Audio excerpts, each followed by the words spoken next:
Okay, so today I'm going to show you about the KPI benchmarks tool and how to use it. Now, all of the numbers here will be the numbers that are calculated on the various tabs, and it's per year, not per quarter. So this will be the yearly numbers, yearly percentages, and the benchmarks are based upon the year, not based upon the quarter. So the first tab is the membership growth rate. And right now we've just finished quarter one, so you can fill out quarter one and get an idea of what your quarterly growth rate is. You can also do quarters 2, 3, 4 from last year. You can actually put in all of last year's data and get what your last year's annual was. So right now you wouldn't necessarily be able to calculate what your annual membership growth rate is, but if you had, for example, total members of 193 at the start of quarter one, you lost 16, but you gained 15, you would have a growth rate of negative 52%. Now let's say that instead of 16, you lost 6 and you gained 15, then you would have 4.66%. Now, as this number changes, you will see the colors change. And let's say that we put this number up to 19. Now you're in the green. So this is how you would fill out the membership growth rate tab. And it would then go over here if you had the numbers. So let's say that at the start of quarter two, you had 213. That's helpful. 213. You lost 3 and gained 19. Then you would have, again, a good quarterly growth rate. Let's say you lost 6 and gained 6. Well, your quarterly growth rate, it's not great. And then here it's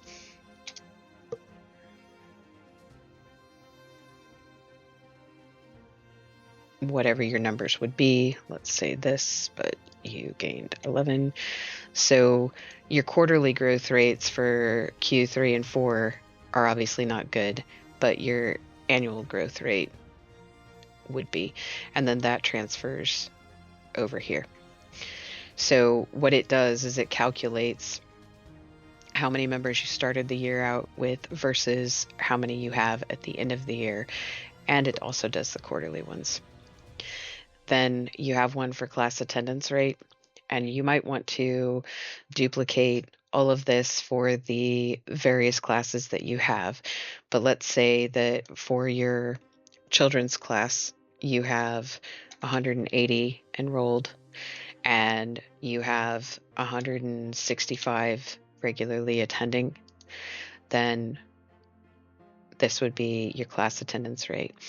Let's say for your adults class, you have 16 enrolled and 13 attending, then this would be your class attendance rates. And then that again shows up over here. So this is the broad overview screen. Then you have your client lifetime value, and a lot of things are calculated here for you, like the average purchase value is calculated for you. And then the only thing you need to put in here is the lifetime with the organization. So if your average client stays, let's say 18 months, and let's say your monthly tuition is 66, and let's say they have to buy 15 in supplies, and let's say it's 10 in gradings, and there are no extras. And then how often do they have to buy per year kit and supplies? Well, maybe that's just once. Maybe the gradings are 4 times per year, and there are no extras, so that's 0. Then you can see the average purchase value would then be £70. And if they're staying for 18 months, then their lifetime value is £1,270.50, and you want it to be at least 900. And you see that again reflected here. Now, The important thing about the lifetime value is this it matters in comparison to the acquisition cost, of course. So if you have a situation where your students are only staying in this situation for 6 months, you can see your lifetime value is not nearly as high as it should be. Then if you look at retention, how long are they actually staying? So let's say members at the end of quarter one is 200. New members at the end of quarter one, let's say that's 10. And members beginning quarter one is 190. Then your retention rate is 100%. Let's say that your members at the beginning of quarter two, that should be whatever the same is at the members at the end of quarter one. So let's say that's 200. And let's say you got 15, but at the end of quarter two, you had 210. That would mean your quarterly retention rate is 97.50. So then it starts again. The members at the beginning of quarter three should be the same amount as the end of quarter two. Let's say you added 16 new, but at the end you had 220. Your retention rate's still looking very good here. And for quarter four, let's say that, obviously same as quarter three, and let's say that you had 22 new members, but at the end of quarter four, you had still just 22 members.